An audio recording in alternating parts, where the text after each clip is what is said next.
the NDAA was bad, National Defense Authorization Act of last week was bad, if you thought that that was hardcore, the secret arrest of Americans, the end of posse comitatus, military on the streets, the whole world a battlefield, if you thought all the announcements that they want to take your pension funds and put them into government control was bad, if you thought any of this MF global stuff was bad, this new piece of intel that came in today that we researched all day and then put an article out just an hour or so ago on or less, if you think that all of that was crazy, this little piece was a crystallizer, was a real indicator of just how serious things are. And what am I talking about? Well, there it is on screen right there. Exclusive government activating FEMA camps across America, across the United States. And of course, that's quite a headline. We have the emails, we have the internal Halliburton KBR documents, government defense and infrastructure, not for public eyes, restricted info, sent to us by people in government. I'll just leave it at that.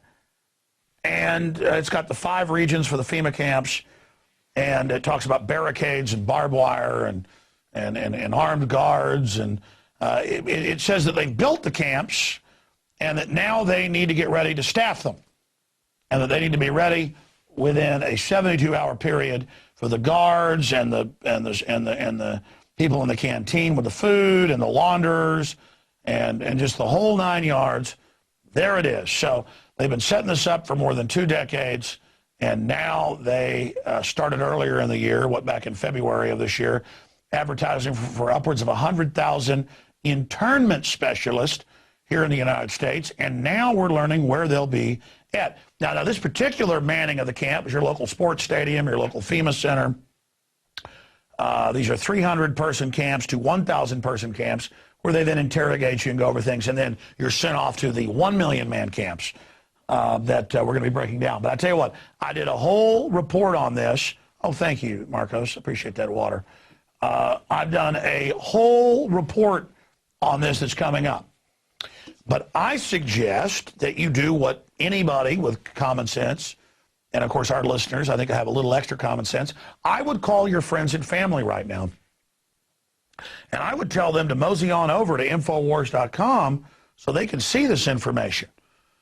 And I would tell them to get this information because it's a lengthy article that Kurt Nemo and I put together this afternoon. It goes over all of it. And it's got links to films and congressional hearings and admissions of all of this. And so I want to challenge everybody to call their friends and their families now and realize that the new economy is to put tens of millions of people, we already have the biggest prison population in the world, in this archipelago, this giant chain of facilities all over the country. Because it's all there. All the government documents, all the government admissions, a civilian inmate labor camp program run by the Army, where they're at, all the details down to how they're going to break the families up and where the children go and the forced inoculations and everything. The executive orders, the legislation, the congressional hearings.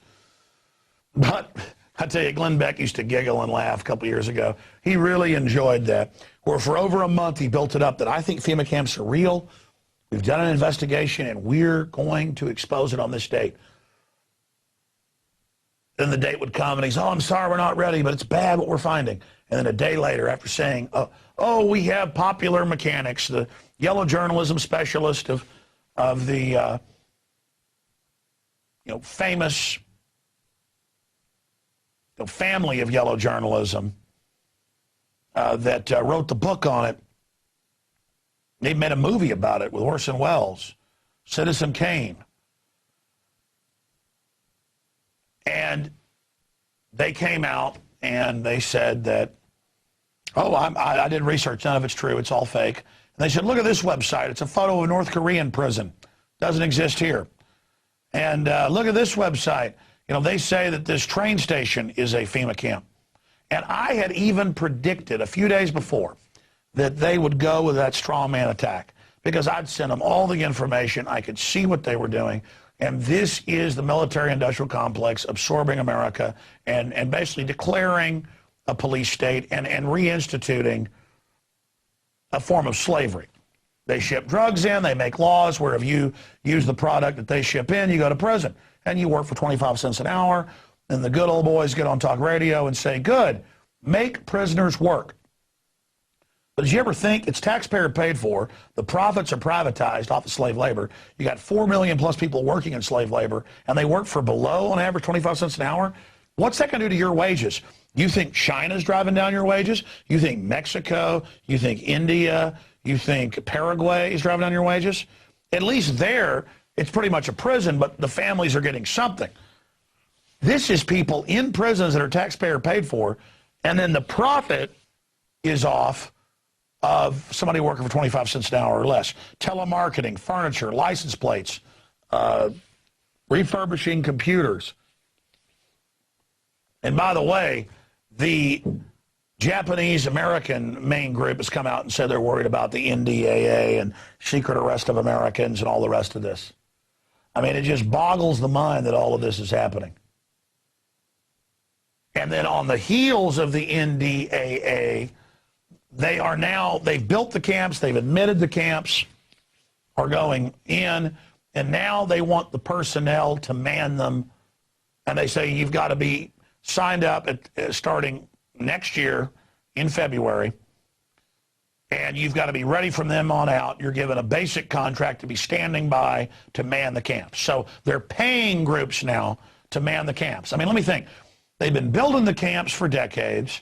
They've been keeping them quiet, but they're on old military bases and private facilities. That's admitted now in the Emergency Centers Establishment Act.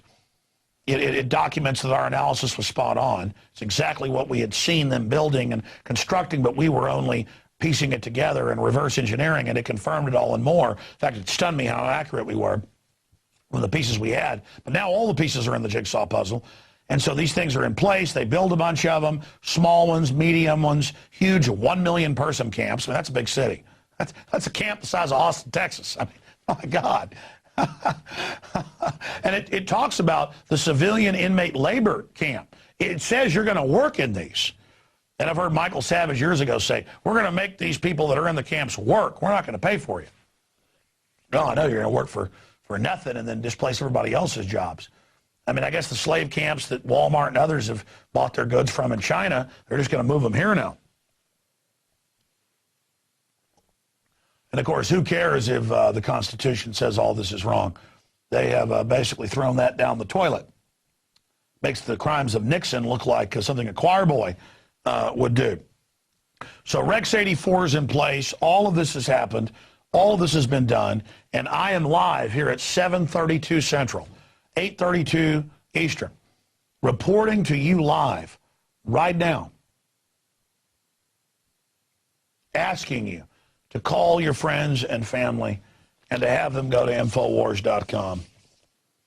Project overview and anticipated project requirements, lining the people up to now man the camps, right as the world economy collapses by design, right as the New World Order banking system is announced, right as the sovereignty is butchered, right as they get rid of posse comitatus, right as they tell you they're going to arrest you, right as it comes out that they're calling mainline protesters terrorists and telling cops this, right as this treason is trotted out in everybody's face, exclusive government activating FEMA camps across America.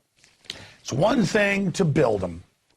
I saw a couple years ago where they were taking and refurbishing the old Japanese camps for use. That was in Associated Press. I mean, this is so chilling. And then you see people like Colbert making fun of this, and you know, that's coming up later in the show we taped. It's just so sad this has to happen. I mean, this is not going to be good for 99.9% of us. This is not good for our society. The globalists have a philosophy of eugenics and post-industrial world and shutdown of the economy. And you look at what happened to the Japanese, where they took, many of them owned companies and shipping companies and fishing companies and big farms, very hardworking people in the free market system. Some of them were millionaires in the 1940s, which is like being worth hundreds of millions today. And they just took their stuff, raped their women in many cases. And their sons still, though, to prove themselves, went and joined the U.S. military and went and fought and died valiantly in the European theater. I mean, as if somebody who'd been American for 100 years couldn't be trusted. And they arrested some Italians and some Germans as well. In fact, Fredericksburg, outside Austin, they put up signs saying that they were a Dutch or Croatian, depending on which sign they put up, community. And they said, oh, we're not German. They took all the German signs down. Now it's a big tourist trap. And, you know, ran around saying, hey, don't come after us. We're not German. I mean, this is ridiculous. I mean, if we had a war with England, when we start arresting anybody who had an English name, oh, my name's Jones, or let's say we had a war with Mexico, which could happen. Mexico is just totally collapsed, out of control. Would we arrest everybody with the name Gonzalez or Hernandez? I mean, this is what we're talking about. And then you get the internal documents, and they are saying they're going to go after people who are constitutionalists, people who actually understand what's going on. I mean, remember, Fox News and Glenn Beck said there were no Fema camps when it was in the Wall Street Journal before it got bought by Rupert Murdoch. I mean, this is the type of stuff that we're facing. Again, I shot like an hour and 45 minutes. There were a few screw-ups, a few graphics that went haywire. It's an incredible transmission tonight. You know, sure, it gets seen by members of PrisonPlanet.tv, and then it goes out on the web later to everybody else. And I'm sad that our average newscast only gets seen by a couple 100,000 people. And over a week, a few million watch the show. But, you know, my show started small on Access TV. The radio reaches 3 million a day now. But it's just, this is powerful stuff. This needs to be seen. But the number one thing, I mean, I'm exhausted, but I can't wait to get on the radio tomorrow and cover this article, because the greatest thing of my 17 years of busting my hind end for a great cause of liberty, it's been an honor, not a hindrance, is that now we've built enough of a platform that when we hit it hard, and when you hit it hard, when we get the information out on Twitter, Facebook, and the globalist weapon systems using it against them, and on your email and on other talk radio shows, that we're able now every week at least, used to be every few months, now it's every week, every day, to punch through the Berlin Wall of disinformation and to force a debate and a discussion about what's really happening. And we are getting numbers from police that call us and send us information that now 40, 50, 60% of their departments are waking up.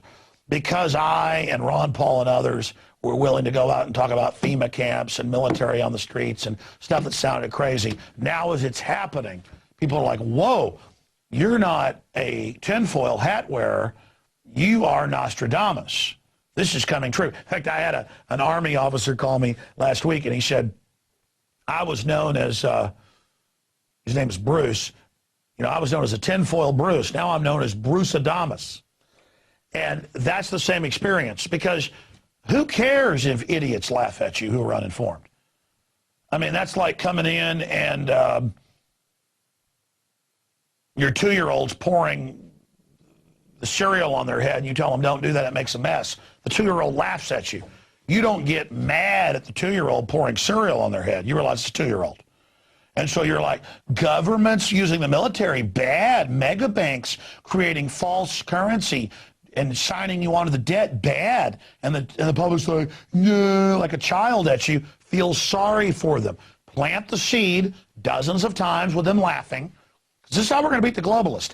I mean, it's not even a debate. Who cares if some poor person who's ignorant laughs at you?